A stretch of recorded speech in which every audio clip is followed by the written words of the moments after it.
کہ اسلام ضروری نہیں ہے کہ وہ بھی اسلام دشمن ہو، بلکہ آپ کو میں کمال کی بات بتاؤں کہ اس جب لندن کی یہ جو یو کے ہے یونائٹڈ کنگڈم، اس کی اسمبلی میں بیان کیا ہے، یہودیوں نے یہ آواز اٹھائی تھی کہ ہمیں ایک الگ ریاست چاہیے اسرائیل کے نام پہ، چھو جانے والی ویڈیو ہے۔ تو اس کی سب سے پہلے مخالفت جس نے کی تھی وہ یہودی تھا، اور اس نے اس بیس پر مخالفت کی تھی کہ ہماری 1300 سال ہو گئے مسلمانوں سے اب تک کوئی جنگ نہیں ہوئی ہے، وہ جو نبی کے دور میں ہوئی تھی اس کے بعد سے جنگیں ہماری نہیں ہوئی ہیں، تو ہم خام میں مسلمان جیسی اتنی بڑی قوم سے کیوں پنگا لے بھائی، ہم بلا وجہ ایک نیا شوچا چھوڑ دیں ہم، اب تک ہماری مسلمانوں سے کوئی جنگ نہیں ہوئی ہے۔ اور حقیقت ہے خلافت عثمانیہ نے یہودیوں کو سپورٹ کیا تھا، بچایا تھا بہت سے۔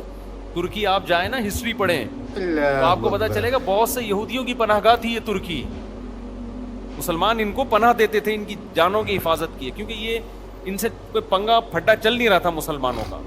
لیکن بہرحال احادیث میں ہے کہ آخری جو مسلمانوں کی سب سے بڑی جنگ ہوگی وہ کس سے ہوگی؟ یہودیوں سے ہوگی، تو وہ پیشگوئی نبی کی پوری ہونی تھی، تو وہ اسرائیل کے نام پہ ایک شوشہ چھوڑ دیا، پھر جو فلسطینیوں پہ ظلم ہوا وغیرہ وغیرہ جو کچھ ہو رہا ہے۔ تو میں یہ عرض کر رہا تھا کہ عیسائیوں میں دوسری کوالٹی کیا ہے کہ یہ تمام پیغمبروں پر ایمان رکھتے ہیں، ان میں وہ چالاکیاں نہیں تھیں جو کس میں تھی؟ یہود میں۔ یہی وجہ ہے کہ دنیا میں جو سب سے زیادہ مذہب قبول کرنے والی قوم ہے نا اسلام، وہ عیسائی ہیں۔ میں نے بھی اس کا مشاہدہ کیا، سب سے زیادہ عیسائی لوگ ہیں جو اسلام کو قبول کرتے ہیں، ان میں یہ ریشو دوسرے مذاہب کی نسبت سب سے زیادہ ہے۔ امریکہ میں تو آئے دن لوگ مسلمان ہو رہے ہیں، لندن میں بھی ہمارے اتنی بڑی بڑی داڑیاں رکھتے ہیں وہ انگریز، بہت بہت زیادہ ہے اس میں دین کی باتیں سننا۔ آگے اللہ نے فرمایا وَإِذَا سَمِعُوا مَا أُنزِلَ إِلَى الرَّسُولِ تَرَىٰ أَعْيُنَهُمْ تَفِيضُ مِنَ الدَّمْعِ، یہ اہل کتاب جو عیسائی ہیں، جب ان پر اللہ کی آیات تلاوت کی جاتی ہیں تو اے مخاطب تو ان کو دیکھے گا ان کی آنکھیں بہنا شروع کر دیتی ہیں۔ وجہ کیا ہے کہ یہ تورات پڑھ پڑھ کے نا یہ اللہ کے کلام سے مانوس ہو چکے ہوتے ہیں۔ جنہوں نے آسمانی کتابیں پڑھی ہیں نا، تورات اور انجیل، انہیں اللہ کے کلام سے کچھ نہ کچھ مناسبت پیدا ہوتی ہے۔ تو عیسائیوں میں جو پادری ہیں، جو حق پرست ہیں، جب وہ کلام اللہ سنتے ہیں تو قرآن کہہ رہا ہے کہ ان کی آنکھیں بہنا شروع کر دیتی ہے، اور ان کو یقین ہو جاتا ہے کہ یہ وہی کلام ہے، بالکل اسی طرز کا کلام ہے جو اللہ نے موسیٰ کلیم اللہ اور عیسیٰ روح اللہ پہ نازل کیا۔ ڈاکٹر حمید اللہ صدیقی کے نام سے ایک بہت بڑے اسکالر گزرے ہیں، خطبات بہاولپور جن کی مشہور کتاب ہے۔ صدیقی ہیں یا نہیں؟ ڈاکٹر حمید اللہ صدیقی، شاید میں نے خود لگا دیا، ڈاکٹر حمید اللہ بہت بڑے اسکالر، حیدرآباد دکن کے تھے وہ۔ ان کی بڑی ریسرچ تھی کتابوں پہ، نایاب نسخوں پہ، تو ان کی تورات انجیل پر بھی بڑی ریسرچ، قرآن پر تو تھی۔ لاسٹ تک دیکھیے گا۔ وہ یہ کہا کرتے تھے کہ آپ تورات کا، یعنی جو موجودہ عہد قدیم اور عہد جدید ہے، اس کا اور قرآن کا مطالبہ کریں نا تو آپ کو ان کا انداز بیان سیم ملے گا۔ یہ خود اس کی علامت ہے کہ یہ ایک ہی ذات سے نکلے ہوئے کلام، یعنی اتنی تحریفات کے باوجود بھی جو آیتوں کا انداز ہے اور کلام کا جو طرز ہے وہ بالکل سیم ہے، وہ بالکل سیم ہے۔ یہی وجہ ہے کہ نجاشی کے سامنے، نجاشی عیسائی بادشاہ تھا، جب حضرت جعفر طیار رضی اللہ تعالی عنہ نے نجاشی بادشاہ کے سامنے سورہ مریم کی تلاوت کی ہے، سورہ مریم سے یاد آیا، لوگ اکثر مجھ سے پوچھتے ہیں آپ تلاوت اپلوڈ کریں، ہماری تلاوت یوٹیوب پہ تراویح کی اپلوڈ ہوئی بھی ہے، آپ لکھیں گے نا مفتی طارق مسعود ریسائٹنگ آ جائے گی، وہ بار بار نہ کریں، کہیں ایک ہی بات، اپلوڈ ہوئی بھی ہے، سن لیں، سورہ قصص بھی ہے، سورہ مریم بھی ہے، تو جس نے سننی ہے، نہیں سننی تو وہ بڑے بڑے قاری ایک سے ایک پڑھے ہوئے ہیں یوٹیوب پہ تو بھائی۔ تو حضرت جعفر طیار رضی اللہ تعالیٰ عنہ نے جب سورہ مریم کی تلاوت شروع کی ہے تو نجاشی اور اس کے گرد جتنے پادری بیٹھے ہوئے تھے سب کی داڑیاں رو رو کے در ہو گئی تھی۔ تو نجاشی نے اس موقع پہ کیا کہا تھا کہ اللہ کی قسم یہ وہی اسی جیسا کلام ہے جو اللہ نے عیسیٰ ابن مریم پہ نازل کیا، اسی کا قرآن تذکرہ کر رہا ہے۔ وَإِذَا سَمِعُوا مَا أُنزِلَ إِلَى الرَّسُولِ ترى اعینہم تفیض من الدم، جب یہ رسول پہ جو کلام نازل ہوا یہ سنتے ہیں، اے مخاطب تو دیکھے گا ان کی آنکھیں آنسوؤں سے بہنا شروع کر دی۔ بھی بلاغت ہے قرآن کی، مقصود صاحب کا یہ نہیں بیان کہا کہ سنیے، آنکھوں سے آنسو سلیمان بہیں گے، علیہ السلام کا واقعہ۔ آنسوؤں میں آنکھیں بہنا شروع کر دیں گی، اتنے یہ بلاغت اچھے ہے۔ سے اتنا انہوں نے روتے ہیں، سلیمان علیہ السلام اتنا کا روتے ہیں واقعہ جیسے آنکھیں بہتی بیان چلی کیا جا رہی ہیں۔ تو بہت ایسے ویڈیو کو واقعات لاسٹ تک ہیں دیکھیے قرآن گا، پڑھ کے رونے کے، غیر مسلموں نے سنا، حضرت دل عمر کو نے چھو سنا جانے کیسا والی دل پگھل گیا ان کا، نجاشی نے سنا، اس دین کے کی باتیں پادریوں ہیں نے بھائی۔ سنا۔ آپ کہہ سکتے ہیں مدینہ کے جو لوگ تھے وہ کیوں نہیں روتے تھے، جو دشمن تھے؟ یاد رکھیں جب آپ کے دل میں کسی کا بغض پیدا ہو جائے نا، ایک دفعہ کینہ پیدا ہو جائے، پھر آپ دلائل کو سائڈ پہ رکھ دیتے ہیں، پھر آپ ہمیشہ اس کے خلاف کوشش میں لگے رہتے ہیں۔ آج جو مسلکی اختلافات ہیں نا، 8 رکعت تراویح، 20 رکعت تراویح، رفع الیدین، ٹانگیں چوڑی ٹانگیں پتلی، ان کا بھی مسئلہ سارا یہی ہے۔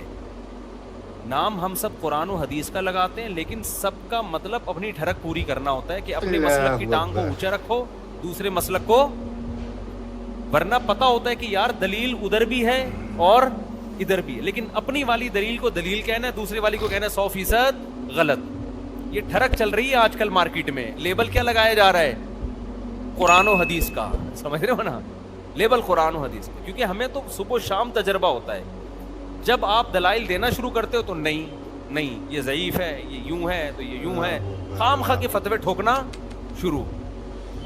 اور کمال کی بات یہ کام وہ لوگ زیادہ کر رہے ہوتے ہیں جو خود کو مسلک پرست نہیں کہتے، وہ لوگ یہ زیادہ کر رہے ہوتے ہیں جو کہتے ہیں ہمارا کوئی مسلک نہیں ہے۔ اس سے پتہ چلتا ہے آپ کا تو ایسا مسلک ہے کہ آپ اس کے علاوہ سب کو جہنمی سمجھتے ہو۔ ہنس کے سمجھاتے ہیں۔ ایک چھوٹی سی بات کر کے آگے چلتا ہوں۔ آپ نے بہت سے لوگ دیکھے ہوں گے جو کہتے ہیں ہم شخصیت پرست نہیں ہیں، ہم کسی شخصیت کو نہیں مانتے۔ 99.9% میں نے ایسے لوگوں کو ایسا شخصیت پرست دیکھا ہے کہ آپ کسی صحابی کو برا بلا کہہ دو، ان کو غصہ نہیں آئے گا، ان کے باپ کو آپ ذرا سا برا بلا کہہ کے دیکھو، ان کے منہ سے جھاگ نکلنا شروع ہو جاتا ہے غصے میں، ٹھیک ہے نا۔ یہ کہتے ہیں کہ حضرت معاویہ پہ بھی اعتراض ہو سکتا ہے، حضرت ابو سفیان پہ بھی ہو سکتا ہے، بڑے بڑے صحابہ حضرت عثمان پہ بھی ہو سکتا ہے، لیکن ہمارے باپ پہ اعتراض نہیں ہو سکتا۔ سمجھ رہے ہیں؟ ہمارے باپ کے بارے میں اگر کسی نے بتا دیا نا، روحانی باپ بتا دیا نا کسی نے کہ یہ محترم نے غلطی کی ہے اور یہ 100% غلطی ہے، تو یہ ایسا جھاگ ان کے منہ سے نکلتا ہے نا غصے میں، ان کے کمنٹ سے پتا چلتا ہے کہ یہ لوگ حضرت معاویہ پہ طنز برداشت کر لیں گے، یہ حضرت ابو سفیان پہ، حضرت عثمان پہ، بڑے بڑے صحابہ پہ، لیکن جب ان کے کسی پیر و مرشد کو آپ ذرا چھیڑ کے تو دیکھیں تو ان کے منہ سے کیا جھاگ نکلتا ہے اور کیا غضبناک ہوتے ہیں۔ ان کے خلاف یہ ایک حرف سننا پسند نہیں کرتے۔ ہمارے حضرت نے ایک دور میں کتاب لکھی، ایک مشہور شخصیت، انہوں نے صحابہ پہ بڑے اعتراضات کیے تھے، تو اور ان کا جب ان پہ لوگوں نے اعتراضات کیے کہ آپ صحابی رسول پہ اعتراض کر رہے ہیں، تو انہوں نے کہا تنقید سے بالا ذات صرف پیغمبر کی ہے، پیغمبر کے علاوہ ہر ایک پر تنقید ہو سکتی ہے، یہ اصول پیش کیا۔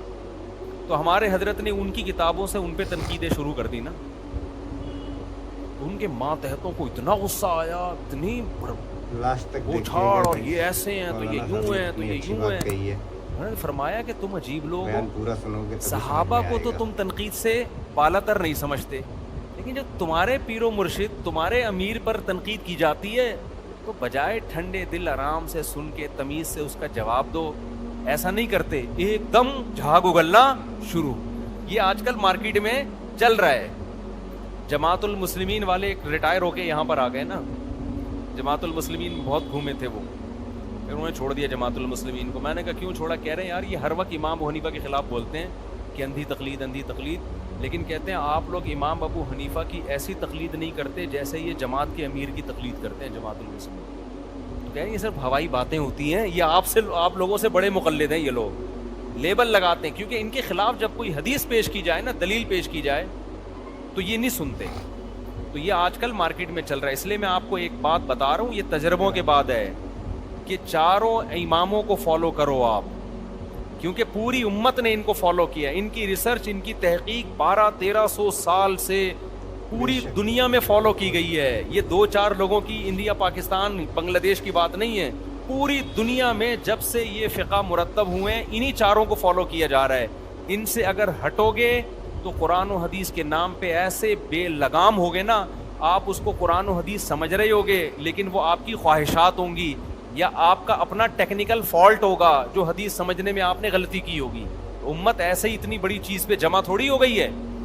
اگر ہم شخصیت پرست ہوتے تو ہم آپ کو صرف امام ابو حنیفہ کی دعوت دے رہے ہوتے. ہم تو کہتے ہیں بڑے بڑے فقہاء ہیں جن کا نصاب مرتب ہو چکا ہے, جن کی کتابیں مرتب ہو چکی ہیں, صدیوں سے یہ دنیا میں نافذ ہیں, انہی میں سے کسی ایک کو فالو کر لو بس. اگر ہٹو گے نا